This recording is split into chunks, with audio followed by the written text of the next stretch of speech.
আসসালামু আলাইকুম গাইস, কেমন আছেন সবাই? আপনাদের সামনে আমি একটা ইউনিক একটা রেসিপি নিয়ে চলে আসলাম। সালাদও বলতে পারেন।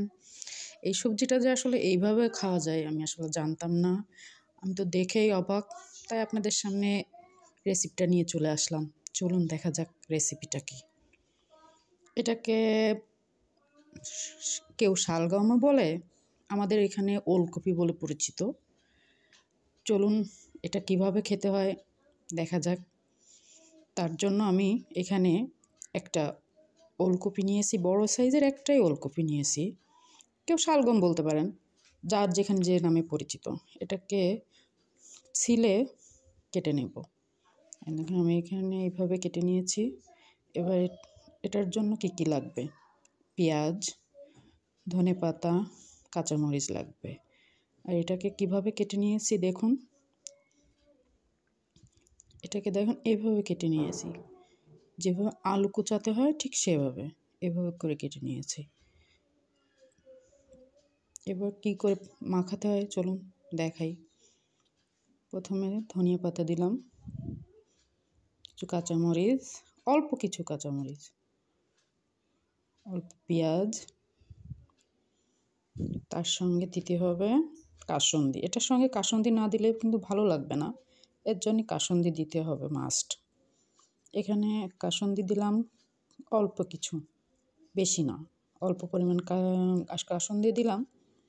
দিয়ে মেখে নেব, সাথে একটু লবণও দিলাম।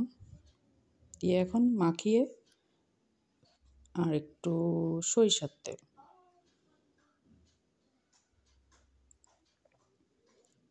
এটা এইভাবে মাখিয়ে নেব। মাখানো শেষ হলে পরিবেশন করব। আগে মাখানোটা শেষ হোক, সব কিছু একসঙ্গে ভালোভাবে মিশিয়ে তারপর পরিবেশন করতে হবে। তার জন্য ভালোভাবে মাখাতে হবে যাতে কাসুন্দিটা সব জায়গায় লাগে বা মিশে যায় একসঙ্গে। একটু টেস্ট করে দেখব, আমার মনে হচ্ছে আর একটু কাসুন্দি লাগবে, এর জন্য আর একটু কাসুন্দি দিয়ে দেব। এটা যে আসলে এইভাবে খাওয়া যায় আমি আসলেই জানতাম না। এটা আসলে কিন্তু আমার রেসিপি না, এটা আমার ভাবির রেসিপি, ভাবির হাতের রেসিপি। তাদের অঞ্চলে এটা পরিচিত, আমাদের অঞ্চলে এটা পরিচিত ছিল না।